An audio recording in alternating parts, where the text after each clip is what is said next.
respected judges, I welcome you all. And this is Utkarsh Awasthi from Department of Sociology.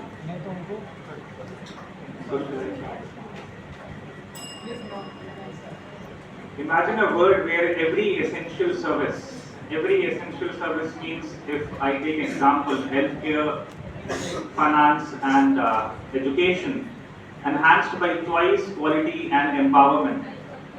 Privatization offers a developing nation just that, a pathway not only to economic progress but also to individual dignity and self-reliance. If we talk economically, the very first aspect and the very first benefit of privatization, economically, privatization fuels efficiency and innovation. As Adam Smith also once said, that the real tragedy of the poor is the poverty of their realizations. Privatizing sectors allows the government to focus on core responsibilities rather than continuous business, while unleashing the private sector creativity as well. If we take some examples from different countries, we will be starting with India. The Indian telecom sector brought affordable communication to millions. And if we take example of Kenya, another developing nation, where mobile banking empowered the village communities and driven the inclusive growth. Now, we have to take some of the examples of the developed nations as well. If we talk about the United Kingdom or the England, then we have to say that England also brought some of the positive changes while privatizing the telecom industry. And one of the biggest example that I have to quote here is of Japan. Japan privatized railway system is one of the most efficient systems in the world. Now we are stepping towards the second option, the second aspect of privatization and the benefits of it is socially. Privatization goes beyond economics. It deals with individual dignity that I have already quoted. So, economist Milton Friedman once quoted, the great virtue of the free market is that it does not care what the color people are. So it is the most significant aspect of privatization. If we see the UAE's example, the healthcare system there, it is the most affordable, the most accessible, and one of the efficient systems in the world. Now we are stepping towards the political impacts and the political benefits of privatization. Politically, privatization strengthens transparency and limits the bureaucracy. As Thomas Jefferson once said, let me conclude.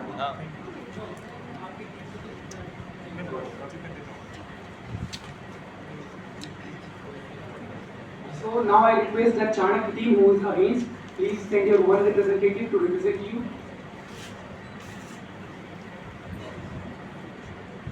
And kindly when you are speaking, please introduce your name and team. नमस्कार, मेरा नाम राज पांडे है और मैं आज वाद विवाद प्रतियोगिता के विषय क्या सार्वजनिक क्षेत्र के निजीकरण से विकसित राष्ट्रों को लाभ पहुंच रहे हानि के विपक्ष में अपनी टीम चाणक्य की ओर से अपना पक्ष रखने जा रहा हूं। वर्तमान में निजीकरण एक बहुचर्चित विषय बनकर उभर रहा है। वस्तुतः वर्ष 1991 के पश्चात भारत में निजीकरण को एक नई गति प्रदान हुई है। प्रथमतः निजीकरण होता क्या है? सरकार द्वारा निजी क्षेत्र को किसी भी प्रकार के स्वामित्व, संपत्ति या व्यवसाय का हस्तांतरण करना निजीकरण कहलाता है।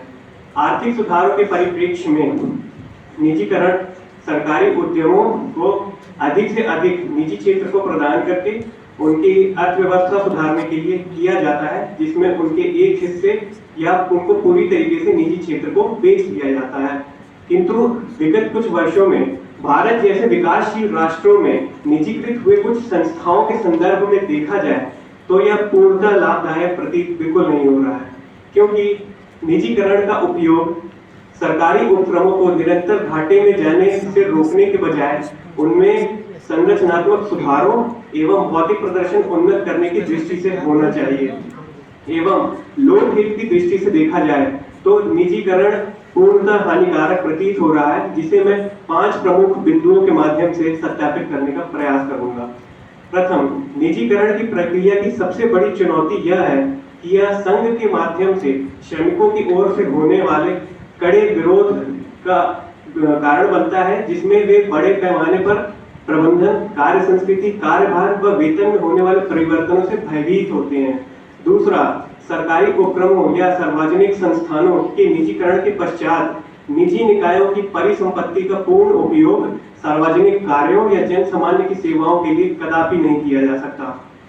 तीसरा, निजीकृत हुई संस्थाओं में निगमीकरण को प्रोत्साहित किया जा सकता है, जिससे धन संकेंद्रण की संभावना बढ़ सकती है एवं व्यापारिक एकाधिकार होने के कारण स्वस्थ प्रतियोगिता का अभाव उत्पन्न हो सकता है एवं वर्तमान में वैश्विक स्तर पर हो रहे व्यापार युद्ध एवं संरक्षणवादी नीतियों के कारण निजीकरण का कुप्रभाव भारतीय अर्थव्यवस्था एवं सामान्य जनजीवन पर पड़ना संभव है। इसीलिए मैं अपने वक्तव्य को अंत करते हुए, अपना पक्ष रखते हुए अंत में कहना चाहूंगा कि निजीकरण के बयार में भारत जैसे विकासशील राष्ट्रों की अर्थव्यवस्था को भले एक नई उड़ान मिल जाए, किंतु लोकहित की दृष्टि से सरकारी संस्थाओं जैसे स्कूलों, अस्पतालों एवं इत्यादि सार्वजनिक क्षेत्रों एवं निकायों में जो हानि पहुंच रही है, उसकी आंधी को नहीं रोका जा सकता, नहीं रोका जा सकता। बहुत बहुत धन्यवाद। So now, as they have given their opening statement, so we'll be starting the question session here only for that particular team only. So the team Chanakya, for please raise your time allotted is only 2 minutes, and your time starts now.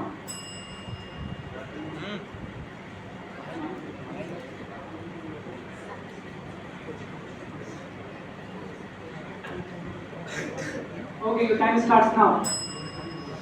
As my opponent has mentioned that the government control can definitely serve public needs, but where they lack is the efficiency of their operations. Privatization might not be the only solution to it, but it can definitely prove as a powerful tool that can be used to eliminate that problem. If we take the example of India's telecom sector, in the 1990s, India's telecom sector was largely state-owned with limited access and outdated technology.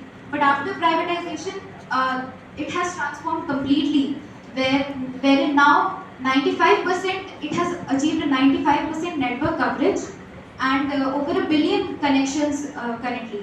And if we take the example of aviation sector, similarly, aviation sector has seen a major transformation wherein Yes, time is totally on team whether how they want to consider. Finance पे focus न करें, जैसे बोले कि profitability पे न करें, तो भी वेलफेयर करेंगे कैसे? पहले प्रॉफिटेबिलिटी पैसा होना तो चाहिए, तभी तो हम So team for your time starts now to answer the question and to give your view. आपने कहा कि बिना प्रॉफिट यानी कि बिना लाभ के हम कल्याण की ओर कैसे देखें। मैं अपने पक्ष को एक उदाहरण के माध्यम से आपको समझाता हूँ। आजकल कई अस्पताल जो है, प्राइवेट अस्पताल, निजी अस्पताल, उनका निजीकरण हो रहा है। मतलब जो सरकारी थे वो निजी हो गए हैं और जो प्रथम से है वो तो नहीं। अब कोरोना काल में आप देख लीजिए, कितने सरकारी अस्पतालों के बलबूते पर ही हम सभी को वैक्सीन लगी। जो आम जनजीवन था, जो गरीब वर्ग था, उसको किसी ने सहारा दिया तो सरकारी अस्पतालों ने दिया। कितने निजी अस्पताल थे जिन्होंने अपना दरवाजा खोला था कि आप आइए और हम आपका मुफ्त में उपचार करेंगे। तो विपत्ति की परिस्थिति में जो सबसे कारगर होता है वो सरकारी संस्थान ही होते हैं। आप निजीकरण के नाम पर, कार्य संस्कृति सुधारने के नाम पर, भ्रष्टाचार हटाने के नाम पर कितना भी निजीकरण कर लीजिए, किंतु जो मूल तत्व है वो यही है कि सरकारी संस्थान ही अंत में जन सामान्य के लिए उपयोगी सिद्ध होते आए हैं और होते रहेंगे।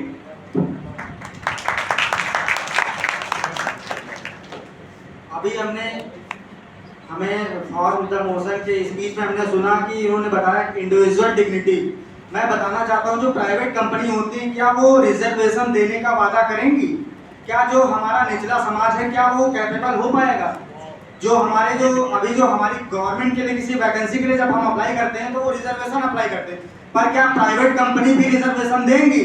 और मैं बताना चाहता हूँ, जैसे हॉस्पिटलाइजेशन की बात करते हैं, आप जाइए सरकारी अस्पताल में जो हाल होता है और वही प्राइवेट अस्पताल में जाइए और वहाँ क्या कंडीशन होती है। वहाँ पे आप देखिए कितना पैसा, लाखों पैसा ले लेते हैं और तब भी क्लाइंट को सही से, उसको पेशेंट को गारंटी नहीं होती वो सेफ है।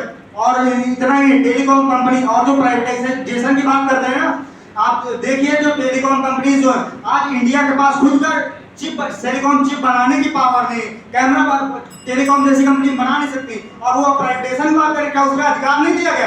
तब भी वो बोलने का वो नहीं बना पा रही, क्या उनमें कोई रोक है? Team against, your time is over. Team for, do you want to reply?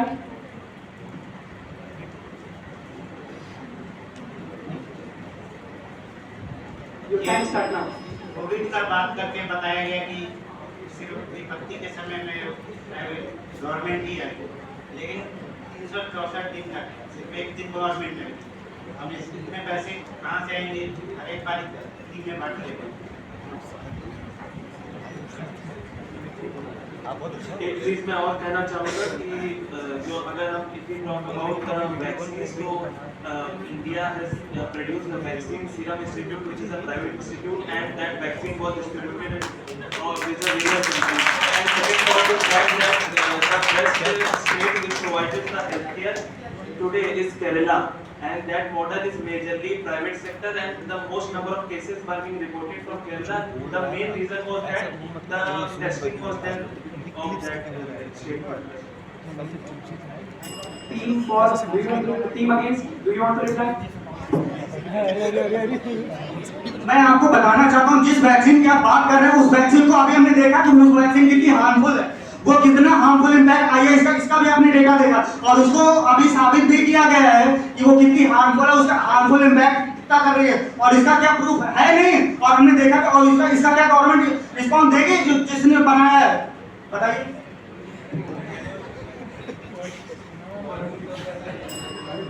इसका मैं जवाब ये देना चाहूँगा कि कोई भी जो वैक्सीन बनी है, फॉर एग्जांपल अगर आप पोलियो की बात करें या कितनी भी अगर वैक्सीन बनी, तो उसके एडवांटेज और डिसएडवांटेज दोनों ही होते हैं, और इतने लिमिटेड टाइम में अगर ज़्यादा परसेंटेज ऑफ लोगों को अगर फायदा मिला तो कुछ लोगों को नेगेटिव, कुछ ना कुछ उसके नेगेटिव पॉइंट होते ही हैं, और अगर इतने लोगों को फायदा मिला है तो वो बेटर चीज़ें हैं ही, और इसीलिए वो बाहर भी भेजी गई, चाहे तो कोवैक्सीन की बात करें या कोविशील्ड की।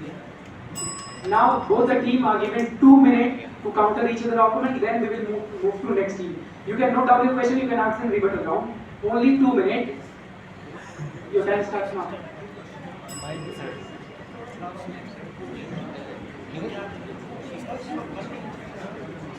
मैं बताना चाहता हूँ, इंडिविजुअल की जो बात कर रहे हैं, अगर आप किसी स्वास्थ्य के लिए, अगर आप 2 मिनट के लिए किसी का स्वास्थ्य, आप ये कह सकते हैं कि हम लाख मामले का इसलिए लॉस हो गया, आप किसी की जिंदगी लेना चाहते हैं क्या?